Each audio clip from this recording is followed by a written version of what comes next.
Hi, this is Ethan Brown with The Woodsman's Way, and today I'm going to show you some of the tools I use to take a split bow stave and shave it down to either a blank or possibly even a finished bow.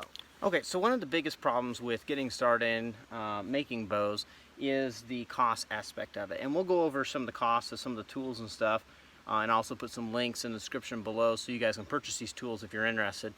But when it comes to bow making, you know, you watch a lot of videos and stuff of these professionals, like I believe it's Clay Hayes. He's got some really good videos on bow making and different ones like that. You'll see that they got a really nice workshop.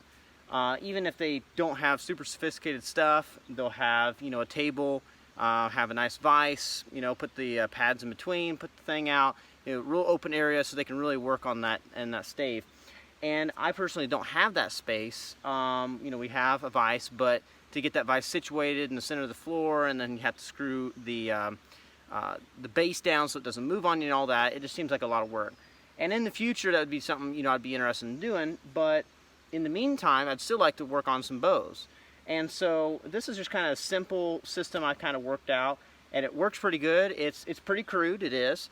But for those that don't want to spend a lot of money, maybe again don't have the space, the tools, whatever it may be, I hope that this video will kind of show you some different tips and tricks, but also to think outside the box and look at your present situation and try to figure out, you know, what do you have and what can you use to lock that stave down and be able to really get into it and shape that bow the way you want it.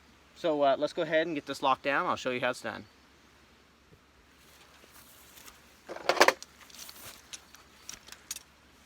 Okay, so first off, got a really heavy-duty table here.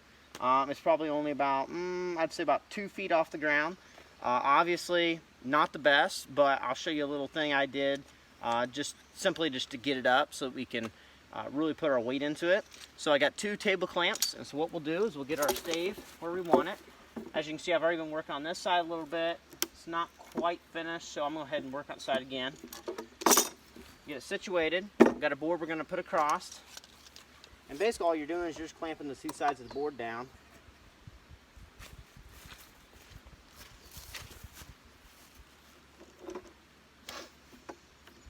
And again, if you want to spend a little more time, you could, you know, if you had a table like this, you could drill a hole in the center of it, and then simply have, you know, a table clamp that comes up and then locks into it. That would work. But for me, this is what works good, and it's quick and easy to do. Just lock it in. So got some wiggle to it.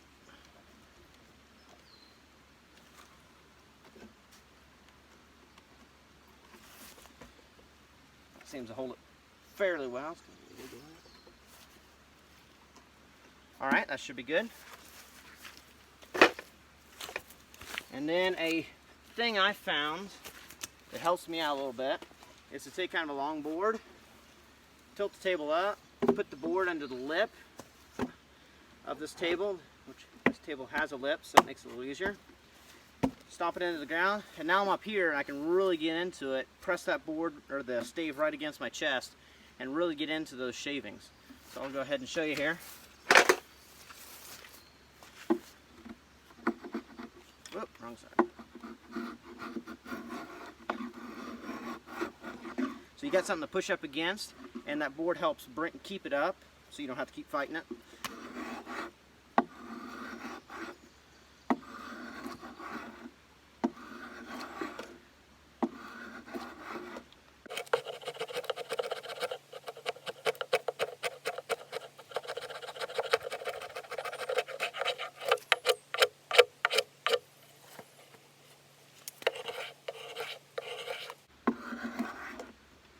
Another thing you could do with this board is you could go ahead and screw it down to the table. That would be good. The only thing is then you're going to have to unscrew it. If you need to, for instance, put your table back down, get a nice flat surface so you can use a saw to cut in your handles to help you shave out those, what am I thinking of? The ends of the bow, basically, and not shave your handle. So, you know, having the board there without screws is a little bit of a problem because sometimes the board wants to fall out on you, but still I'd rather have it loose and not have it screwed down, so I'm able to quickly flip the table back over and then do, you know, if I need You know, if I got a problem area, I can come in here. You know, if I got an area that I need to use a chisel on, I'll show you that in a little bit, and just kind of work around knots or whatever it may be. I'd rather have a flat table that I can quickly switch back and forth than rather than going at the drill and unscrew the screws and that kind of thing. So that's just what I've chose to do.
So what I'm using here as a draw knife is, it's kind of an off-brand. It's just called Tool Shop. It's an 8-inch draw knife. You can find it at your local Menards. It's kind of difficult to get anywhere online, unless of course you were to order it from Menards or something like that.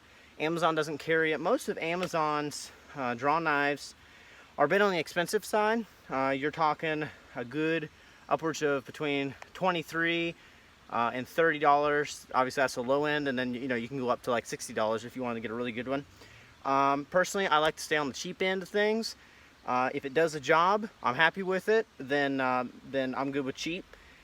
This one here looks like solid steel.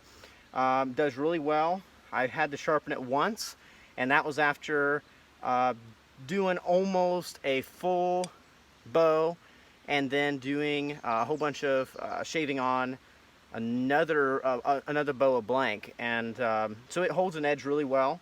I like that it has the bevel similar to a chisel, so that you can really gauge. So when you're using it for beginners, you want to put the bevel towards the piece so that you can really gauge how deep. Because especially when you're using this kind with the bevel, if you just go in it with the bevel up, you can just chop right in. Especially when you're dealing with growth rings on the back, or sorry, the back of the bow, it's so easy to gnaw into another growth ring, then you have to take it all the way down the bow again. That might be something we talk about when we get into the back of the bow, when we start talking about growth rings, but it's just something to think about. So definitely when you're using a beveled type draw knife, use it this way with the bevel towards the piece, and then really gauge how much you want to take off. You want to really get aggressive with it, or if you just want to take just a little bit off. This one here, I don't like. You really have to have an angle on it to be able to just shave, fine shavings, kind of, you know, just make a nice smooth surface. Otherwise it wants to bounce on you. That's just something you have to get used to. I'm not sure if there's really a good way of fixing that necessarily, but just something to think about, especially if you're working on the back. Be real slow about it so you can kind of see what angle you need to keep it from bouncing, because as soon as you start bouncing, I've done it several times where that's where you kind of it bounces and then gnaws into the next growth ring, and then you have to chase it all the way down again. So just something to keep in mind. But overall, I'm really happy with this. Like I said, I've used it on half a bow blank, and I haven't had any trouble with it. So I would definitely recommend it, although it is a little hard to get a hold of. I would still look around if you got a close Menards. Call them, look it up on their website. But if you don't, you're probably going to spend a good 25-30 bucks on a cheap draw knife, and cheap meaning not necessarily quality, but just a lower end draw knife. I've looked and looked, and that's about all I can find on that.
Something I'd like to note, just different things. When you're working with a bow stave, or wood you're gonna make it into a bow, it's always good to keep in mind what the end product's gonna be and what part of the wood you're actually using. This is hickory, and so obviously we're gonna be using the sapwood and not the heartwood. So as I'm taking this down, I noticed that a big strip of it had some sapwood, but mostly heartwood, split down. And you can see that piece came up too. And so you can see that I have a nice, pretty smooth, flat surface here, but then I have a dip on this side. And you have to remember that you're going to be shaving that away. You can see we got quite a bit of sapwood here, and this is going to come down to, not very much at all. So all those heartwoods are here, since this is a limb, that's going to go. That's not even going to be there. So remember that when you're shaving down, not to take this thickness down to the heartwood thickness, because the heartwood is not going to be there. Right now we're just getting a halfway square shape. This has a bit of a twist into it. You might be able to see that at the end. It kind of twists out. So we're just trying to get the sides halfway smooth and the back halfway straight as far as growth ring goes. And then we'll start shaving the heartwood down and getting it to shape. But right now we're just trying to even everything out so we can kind of see where we are. But just remember remember where you're going to end up being, so that you don't end up losing good sapwood material wasted because you thought you needed to take it down to the heartwood level when the heartwood's going to end up going. Obviously you want to watch how much you take it down when it comes to the handle, because you're going to have some of the heartwood for the handle. This is thick enough we may or may not, depends on what kind of handle we do, but just something to keep in mind as you're working on your own bow stave.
Now, as you can see, we have a knot under here, which when I went ahead and before the video, I went ahead and just trimmed this down flat, halfway flat, so I could put it under the vise here. We have a knot here, and it seems to flow and spread out all the way into the sapwood as well. So we are not going to want to take this down flat as we normally would. We will do it a little bit just to get it down to the dimension we want width-wise, but we're not going to go to the full width. You're basically going to reinforce that on this side, and then as well as reinforce it on the bottom side as well once you get down to the sapwood. This will help keep your bow from snapping, because anytime there's a knot, that is a definite break point. So we are going to go ahead and shave this down just to get it to shape, but we do not want to, we watch ourselves and do not go down farther. We want to actually bubble out to what we actually are going to have the end width of the bow. So just keep in mind that.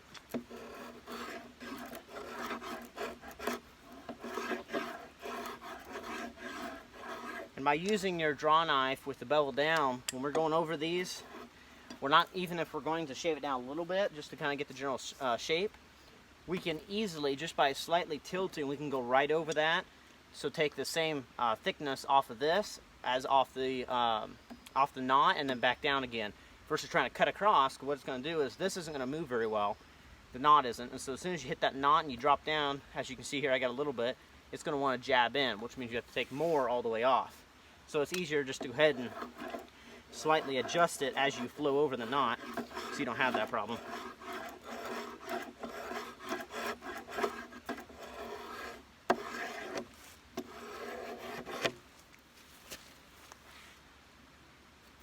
Okay, that looks pretty good on this side. And we'll work on this down here a little bit, and then we're going to flip it over. I'm looking at the thickness, and still, you know, we got a good, I don't know, 2.5 inches here. But I think I'm going to go ahead and leave this knot alone as much as possible. We're going to get the other side halfway decently shaved down, get a line drawn, see where our center line is going to be, and then that will help us gauge on how far we want to go down this side, whether we just want to leave this here, work on the other side and bring it up. But we'll go ahead and shave this down here, get this halfway flat, run our line like I said, and then we'll know where we are. Okay, so I pretty well got the sides where I want them, but before I get any closer, I want to go ahead and begin chasing the growth ring. And that basically means is you're finding a growth ring where you'd like the back of the bow to begin. So you just basically pick one. Obviously you want to pick the farthest one out so you have plenty of material to work with and shave down and get right where you want it on the poundage and the tillering. But so basically you're just finding a ring. I hope you can see that. I'll focus it a little bit more there. So basically you're just finding one of these rings in here, one of these growth rings, and you're going to start there and you're going to chase it all the way down and do your very best to stay with that ring all the way down. Now this is going to be a little bit difficult because this has a twist in it. So as you can see, the ring goes down and then it's got a twist at the end. So it's going to be a little difficult, but we should be able to get it done. And the whole idea is when you're finished, that this look halfway flat, and obviously that you're on the same growth ring. And everyone does it, but I'll accidentally violate one of the growth rings as I go down. So I can kind of show you what that looks like. It's a little bit discreet. It's kind of hard to see, but if you look and you watch what you're doing, you'll be able to see when you're on the right growth ring. So let's go ahead and get to it.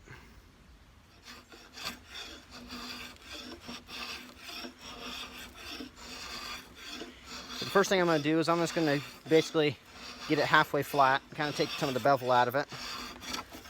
And since we had this twisted because the flat end is on that side, so it's actually flat down there and it comes up and twists this way, or you know, obviously it's the opposite way, but we're going to have to turn our draw knife to the side and try to do it that way a little bit. Step on our board.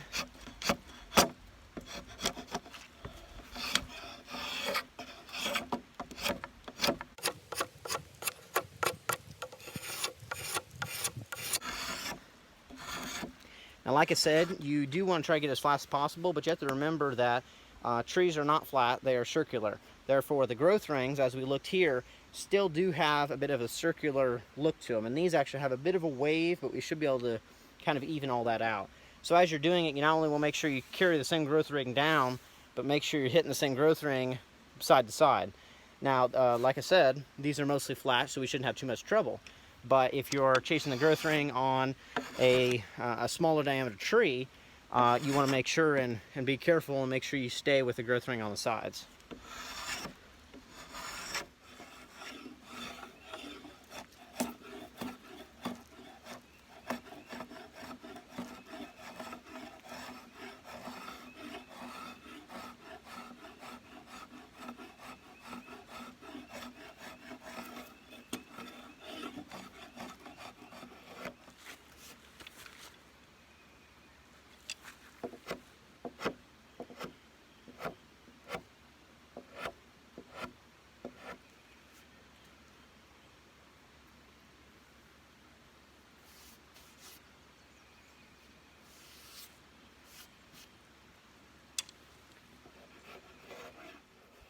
Okay, so it might be kind of hard to see, but this is a good example of a growth ring on basically finding the growth ring and sticking with it.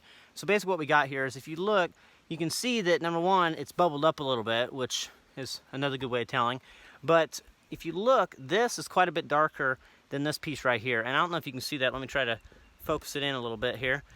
You can see that this is quite a bit lighter than this. And so that's kind of how you can tell which growth ring you're working on. So what I'm going for is the lighter one, because that's obviously the deeper one. And so I'm going to get rid of all this darker stuff up here, which is if you look down it, you can obviously see that not only that it's another growth ring, but it is quite a bit bubbled up. So we're going to go ahead and shave that down, and then that'll help us once we get a growth ring established here. It'll be much easier to work it on down the bow. Now when you come to, this is that knot I was telling you about not too long ago. When you come to this knot, you're going to want to try to bubble over it a little bit on the top here. Not much, just a slight bit, just to kind of strengthen.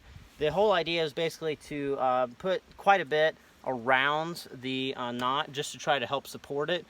You want to try to keep your back of the bow pretty well flat, but it is okay to just bump over it just slightly, and not much. You don't want too much of a difference, or it's going to affect your tillering and then overall strength of the bow.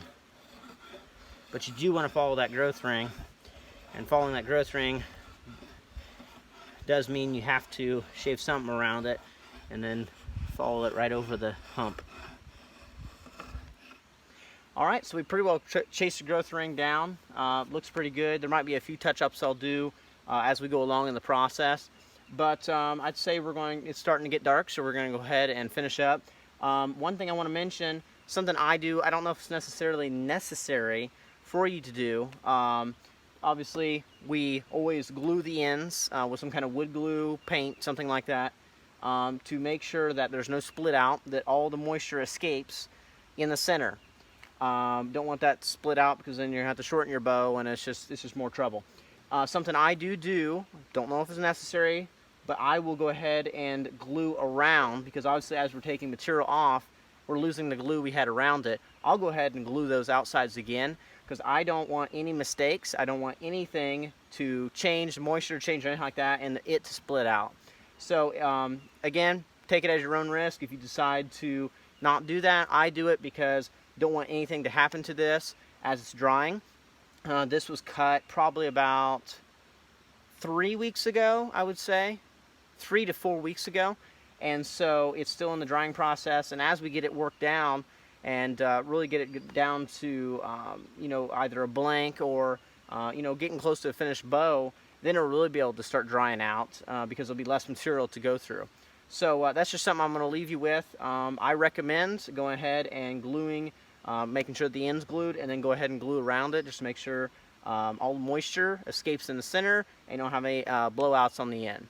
So I appreciate you guys watching this part 1 and a series I hope to continue on getting this bow shaved down, and hopefully we'll have a finished bow by the time we're done. So thanks a bunch. Comment if you have any questions, suggestions, any tips. You know, the bushcraft community is all about learning from each other. Some of us know more, some of us know less. So it's all about learning. I hope this has helped you as a beginner to just get some of the basics of starting on your bow stave.